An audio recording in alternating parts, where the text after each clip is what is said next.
Olá, você que nos assiste aqui pela TVL, está começando mais um TVL Esporte. O assunto principal não poderia deixar de ser a repercussão da conquista da Copa América pela seleção brasileira. Vitória sobre o Peru por 3-1 neste domingo no estádio do Maracanã. O Brasil conquistou o 9º título da competição, o 5º da Copa América, com sede aqui em território nacional. Convidei hoje o cronista esportivo, comentarista de rádio, escreve a coluna Estádio na Voz da Razão, jornal quinzenal em Blumenau, do Ailton Floriani, né? E o Silvio Keller aqui está para nós falarmos um pouco mais sobre a seleção brasileira.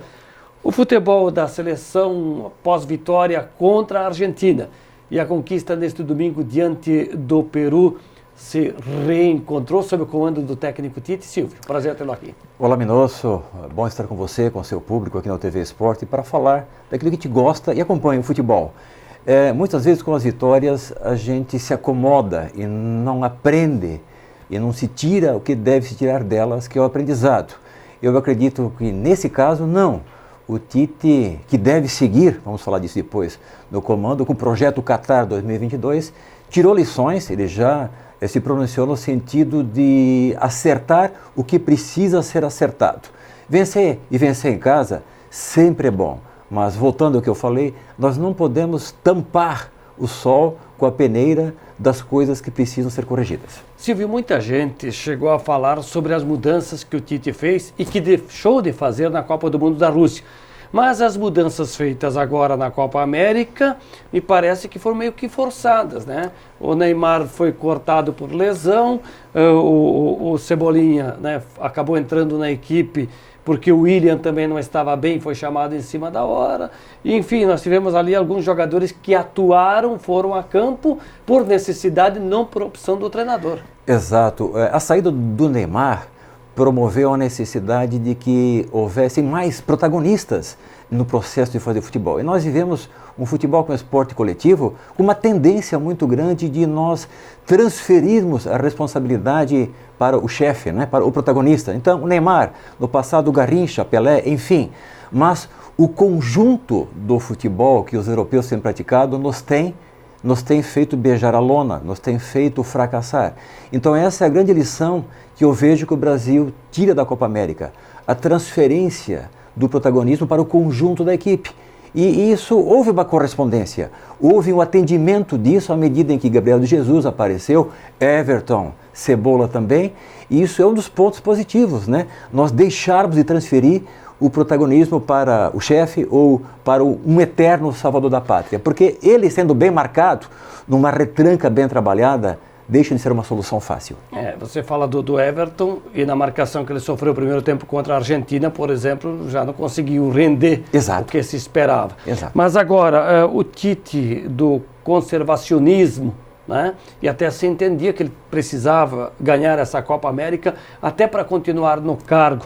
Tu acreditas que nos amistosos, com a Colômbia agora em setembro, de novo com o Peru, mas aí em jogo amistoso lá nos Estados Unidos, depois lá na frente das eliminatórias, ano que vem tendo de novo Copa América antes da Copa do Mundo, daqui 3 anos e 4 meses no Qatar, o Tite nesse período vai pensar em renovação, vai pensar numa equipe à altura de ser um time competitivo em 2022? Sim, claro, esse o caminho, Minosso, porque nós temos aí 14 jogadores que foram à Rússia, foram mantidos por Tite, dada a necessidade dele, do projeto que ele tenha e que venha costurar ainda para a Copa do Qatar. Só um parênteses, neste domingo, em determinado momento do jogo, tinha 5 Exato. dos titulares que estiveram na Rússia. Exato, em campo. Em campo, ele manteve a base que levou a Rússia para construir um processo de reconquista da confiança do projeto dele. Então, por isso ele levou Daniel Alves, vai estar com 39 anos na Copa do Qatar. Thiago Silva,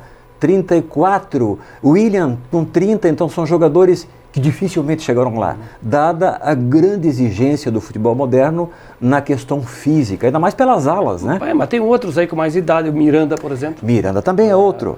Que está fora da Copa. Está fora. O Daniel foi escolhido o melhor da Copa América. Agora, será que daqui 3 anos e meio ele tem fôlego para ser titular de uma seleção, numa Copa do Mundo, uma seleção como o Brasil? Dificilmente o Daniel Alves terá, até Agora, pela posição dele, né? Se migrar para o meio, como o Júnior fez no Flamengo depois, que mas não atravessou os 30 no Flamengo ainda. Mas na seleção, não conseguiu manter. Como o Leandro na ala direita também já sentia um problema crônico nas articulações do joelho e acabou abandonando a seleção. Então, nas alas é difícil você manter um atleta que não tenha a sua plenitude técnica e física bem cedo. Pois é, num clube nós tivemos recentemente o Zé Roberto indo até os 40, né?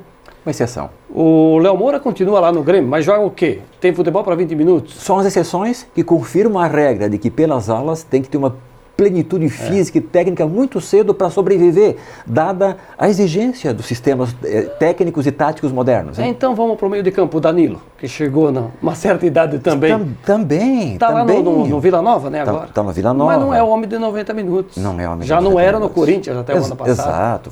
Foram nomes que foram trazidos para a reconquista, após 12 anos, da Copa América. O Brasil lambeu as suas feridas, não gosto de chamar de fracassos, mas sim das duas quedas, na Rússia e depois, anteriormente, na Copa do Brasil, para reconstruir uma ponte para a conquista. Né? A bem da verdade, aí é só uma avaliação pessoal, né? A meu juízo, a grande decisão aconteceu no confronto Brasil e Argentina, pela tradição dos dois, pelo jogo que foi também vencido pelo Brasil, e contra o Peru foi apenas a confirmação de que o Brasil era infinitamente superior, né? Porque se você fizer no agregado ali, nos dois jogos, na fase de classificação e agora na decisão, foram 5 lá, 3 aqui, 8-1 o placar do jogo. Né? Foi sim. Não resta dúvida de que o Brasil era infinitamente superior ao Peru. Muito superior, muito superior. E mesmo jogando com um adversário tecnicamente inferiorizado, como é o caso do Peru, com todo o respeito à escola peruana de futebol, a verdade é que o Brasil, ao conquistar a vantagem cedo no jogo, ele cedeu espaço aos peruanos para trabalharem uma questão de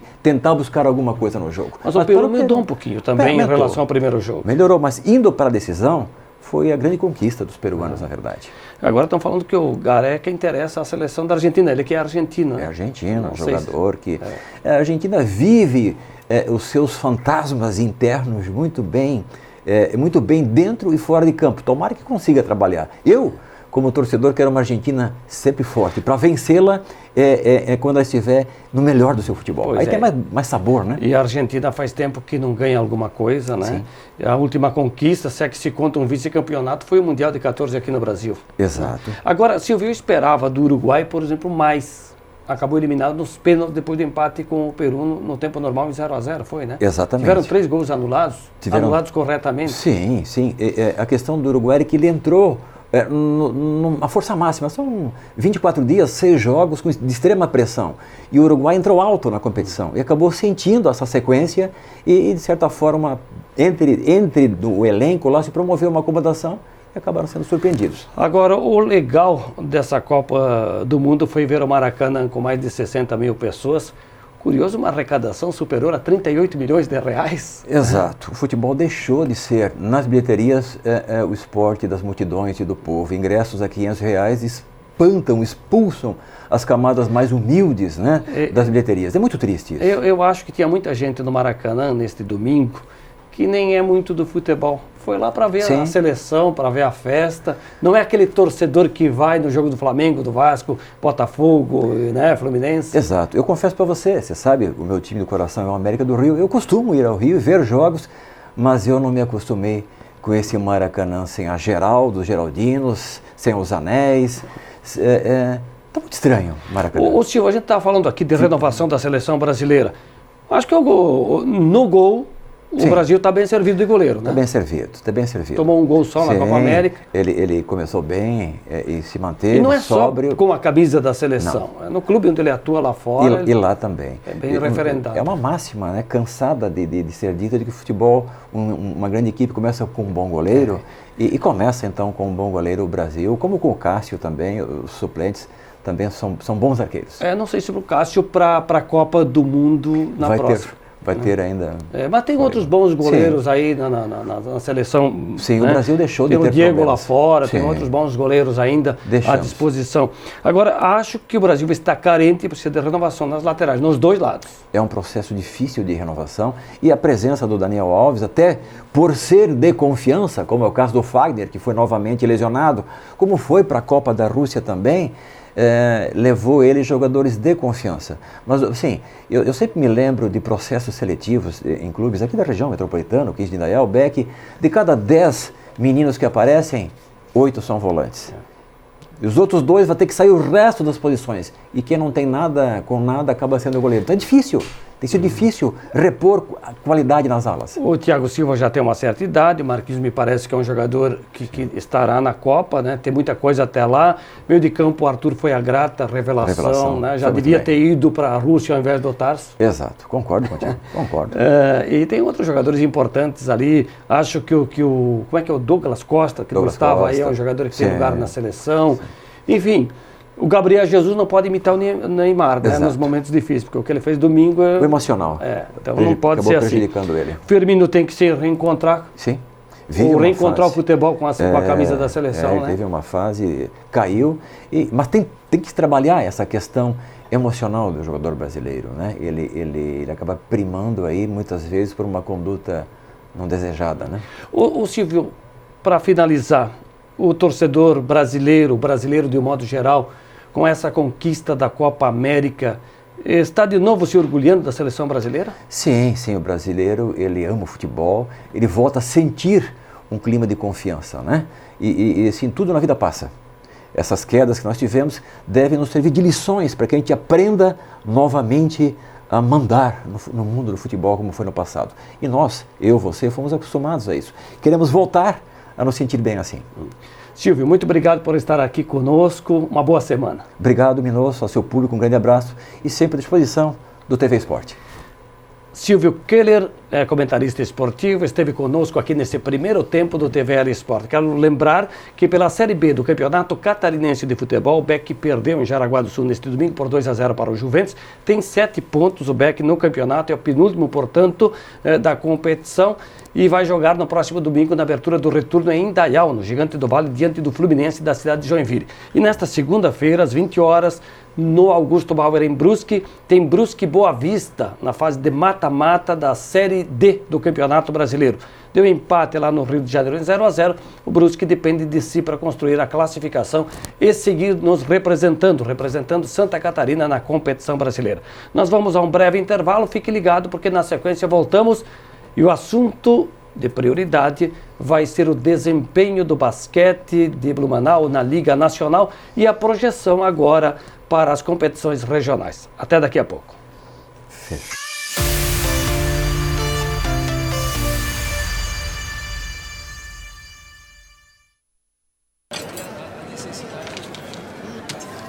Hoje pode deixar que a conta é minha. Tá, mas você não vai dar nenhuma conferida? A Câmara de Vereadores de Blumenau tem um compromisso com a cidadania e sabe da importância de parar e conferir suas contas. No portal da Transparência, a Câmara disponibiliza informações sobre a gestão de seus recursos para a comunidade. É isso aí, você tem toda a razão. Exerça sua cidadania, fiscalize. Câmara de Vereadores, independência e transparência cada vez mais perto de você. Agora, todo dia, à 13h, tem programa inédito na TVL. No domingo, você assiste o Fala Vereador. Segunda-feira tem TVL Esporte. Terça é dia de TVL Comunidade. Quarta-feira, acompanhe o Nossa Gente. Quinta tem TVL Cultura. Sexta-feira, Justiça Legal. E sábado é dia do resumo da semana. Fique ligado na TVL. Agora com programas inéditos todo dia, à 13h. E com reprises durante a semana. Programação completa no site da Câmara. TVL. Informação e prestação de serviço para você, blumenauense.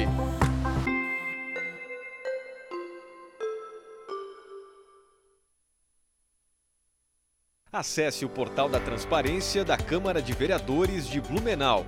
No portal estão todas as informações sobre os recursos públicos administrados pelo Poder Legislativo da cidade. Contratos, remunerações, despesas detalhadas dos gabinetes, vídeos na íntegra das licitações e muito mais. Tudo de forma clara, objetiva e de fácil compreensão. Acesse o portal em camarablu.sc.gov.br/transparência. Exerça o seu direito de acesso às informações públicas. Câmara de Vereadores de Blumenau. Compromisso e transparência com o cidadão.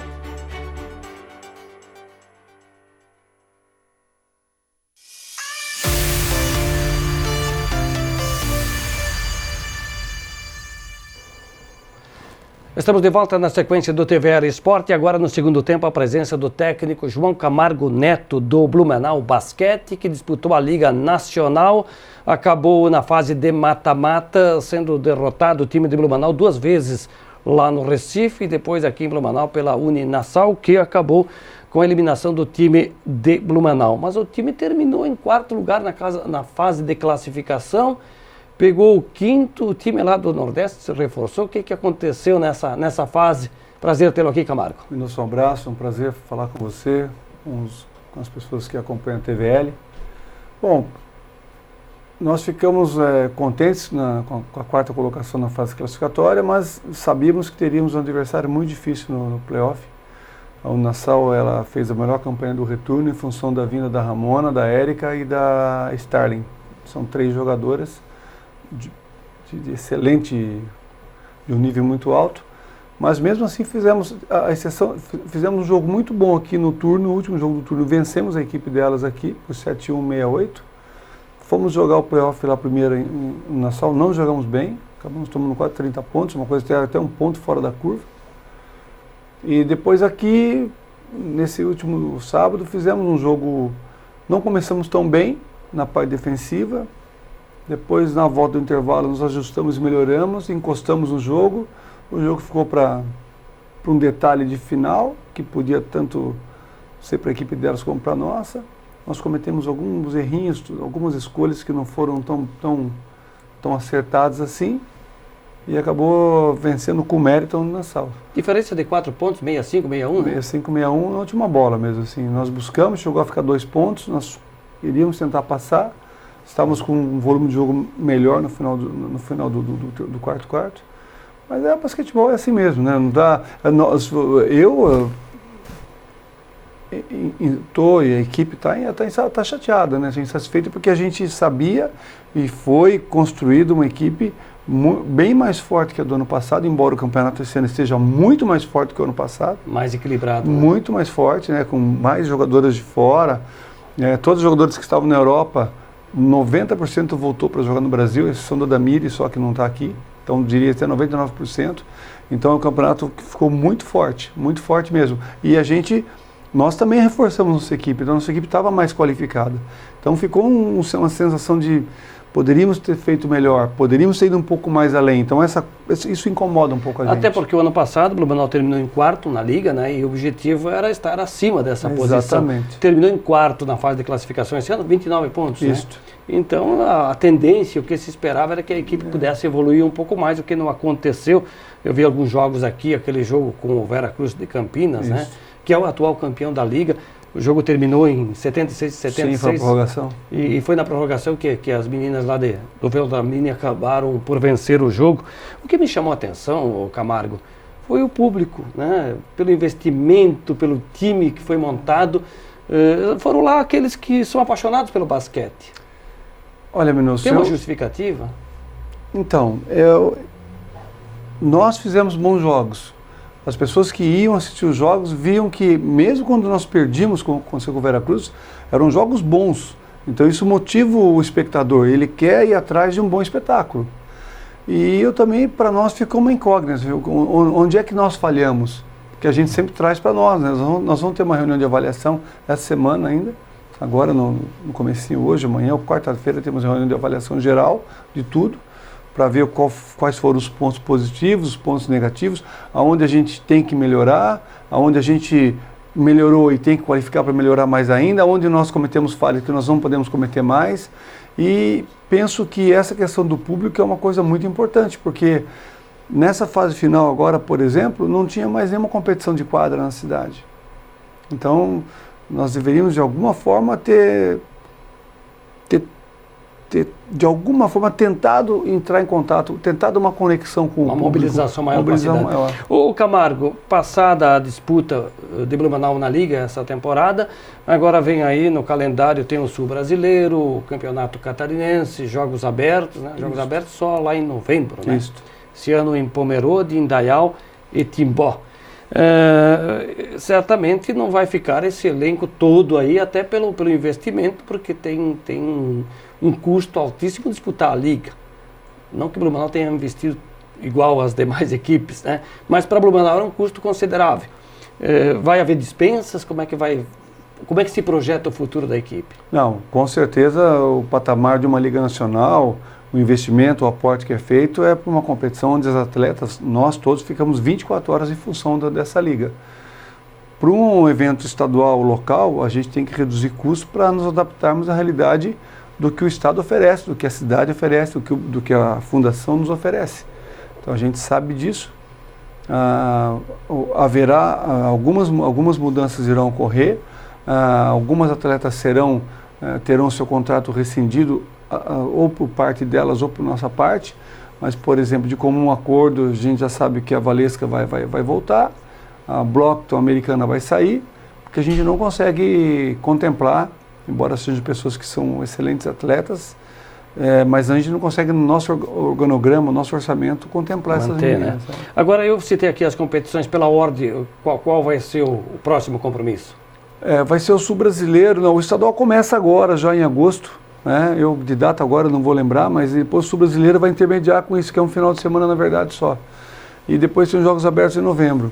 A nossa ideia é fazer uma equipe competitiva, dentro do que nos for possível montar.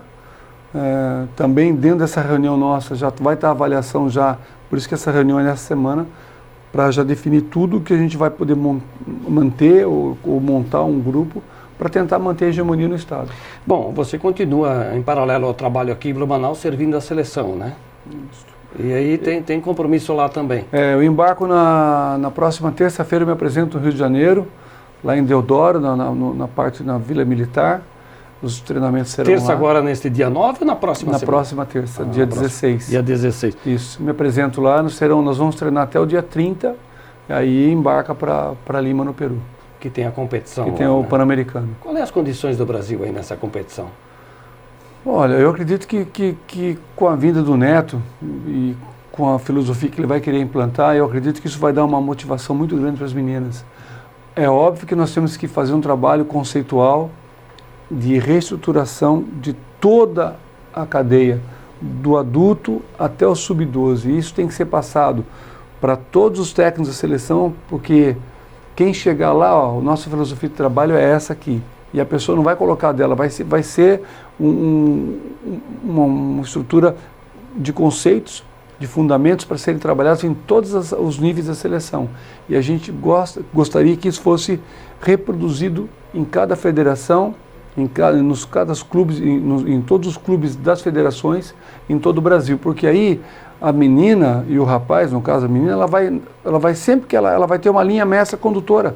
Então, quando for chamado para uma seleção, qualquer que seja, o Brasil joga dessa forma. Ô Camargo, você vai na condição de auxiliar técnico? Isto. Contigo vai a Laís também nessa seleção? A Laís também estará junto. Que, aliás, é um motorzinho nessa equipe de Blumenau. A né? Laís, eu falei com ela agora pela manhã, ela está um pouco chateada porque ela tinha expectativa de jogar um pouco melhor. E eu estava falando para ela que ela não pode trazer para ela o que não é dela, né? Ela tentou fazer o melhor dela, ela fez o melhor dela. Eu penso que a equipe, nós como um todo, não conseguiu demonstrar tudo que poderia. Isso compete a mim também, a todos, né? Todo mundo tem que fazer uma meia-culpa, fazer uma autoavaliação e buscar onde é que nós falhamos, o que nós podemos melhorar. Nós estamos em constante construção e buscando sempre melhorar. E isso é importante não só para os atletas, mas para nós também. Camargo, você que fala em renovação, em melhorar a equipe de Blumenau, né? Fica a nossa expectativa, eu acho que imagino que quem gosta do basquete, seja no feminino ou lá no masculino, a gente está na expectativa de que o basquete brasileiro volte a nos dar alegria, né? Eu sei que é difícil a gente ter de novo uma personagem como a Hortência, como a Paula, sim, tantas outras, um Oscar lá, um Monsanto, mas né, a gente trabalha para isso. Eu acredito, Minosso, que o masculino passou por esse problema de ficar fora de 3 Olimpíadas, o feminino está com... Nós estamos observando, eu fui ano passado do Sul-Americano, na Colômbia, e todos os países estão trabalhando muito. Nós temos que trabalhar. E nós não podemos esperar que apareça um talento se nós, profissionais, nós técnicos, cada um na sua cidade, cada um no seu estado, se nós não fizermos a diferença ali, não vai fazer. Daí a importância desse trabalho que é feito aqui em Blumenau, inclusive, com certeza. Sob o comando do presidente Périx Espíndola, Tu tens a Bruna Rodrigues, né? Aliás, um salve para ela que esteve de aniversário agora recentemente. Serviu a seleção agora. Então, é bacana esse trabalho da base que tem que ser contínuo. E por falar em seleção, você acompanhou aqui nos bastidores a presença do Silvio, né? No primeiro tempo do programa, nós falamos sobre a seleção brasileira de futebol que conquistou a Copa América depois de 12 anos. Qual é a tua opinião? O Brasil voltou a orgulhar o seu povo com essa conquista? A seleção reencontrou o futebol ou meio que o adversário... A Argentina não estava bem e o Peru era um time frágil para medir forças com o Brasil? Não pode tirar o mérito de uma vitória dessa, né? Que é uma vitória muito importante para o Brasil. Mas eu vou um pouco nessa segunda análise tua aí, nessa segunda linha. Eu acho que o nível não foi no nível dos melhores da Copa América. E o Brasil teve dificuldades com Venezuela, com o próprio... que foi para os pênaltis, com o Paraguai. Então, penso que temos que trabalhar muito também aí. O Brasil ganhou bem da Bolívia, convenhamos, ganhou bem do Peru lá na primeira fase, ganhou bem do Peru, de novo 3-1 resultado. O jogo com a Argentina, no segundo tempo, tomamos um relativo sufoco. Mas foi um jogo bom, mais equilibrado, mais de time grande mesmo. Né? Mas eu queria falar uma coisinha que eu acho que... eu não quero que a Argentina fique forte não para jogos bons, não. Porque quando eles perdem, eles não reconhecem, né? Eles estão arrumando um culpado para a derrota, né? Eles têm que ter autocrítica e falar, não, eles não ganham o campeonato há 20 e poucos anos. Mas né? Eu disse lá no primeiro tempo do programa que se é que se pode contar um vice-campeonato, a gente aqui no Brasil não comemora vice-campeonato, mas eles na Copa do Brasil ficaram com vice-campeonato quando perderam para a Alemanha, a Copa do Mundo. Professor, eu fico grato com a tua presença aqui, sucesso aí nessa escolha de renovação da equipe, no planejamento para a sequência do basquete feminino do Blumenau. Eu agradeço, Minosso. Você é uma pessoa que eu considero muito, o espaço é muito importante para nós, até para fidelizar o público que queira assistir e acompanhar o basquetebol feminino. E agradecer a oportunidade e vamos seguir trabalhando para fazer do basquetebol feminino e do masculino também, se me permite, Sérgio, né? Fazer uma modalidade que ela é uma referência na cidade e no estado, que ela continue sendo, na verdade. Por falar no masculino, o Sérgio e o pessoal lá de Ipiranga fazendo um trabalho agora, venceram essa primeira fase da Copa Santa Catarina, também um trabalho de renovação, não foi bem o time de Ipiranga na Liga Ouro de basquete nessa temporada e está reestruturando, trabalhando para que se tenha uma boa campanha nas demais competições, como por exemplo os Jogos Abertos em novembro próximo. E o futsal tem compromisso nesta terça-feira à noite pela divisão especial em Jaraguá do Sul, diante do Jaraguá. Pela Liga Nacional, o time do técnico Alexandre Melo perdeu na sexta-feira no ginásio do SESI para a Associação Carlos Barbosa por 1-0.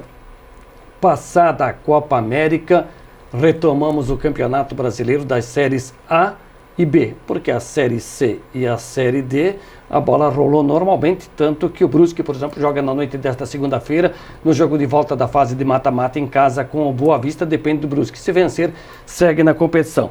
Mas no meio de semana, nós teremos jogos das quartas de final da Copa do Brasil. Quarta-feira, 19h15, em Porto Alegre, Grêmio e Bahia, às 21h30, Palmeiras e Internacional em São Paulo, e ainda o jogo do Flamengo com a equipe do Atlético Paranaense em Curitiba. Na quinta tem o clássico mineiro, Cruzeiro e Atlético Mineiro. Jogos de ida das quartas de final da Copa do Brasil.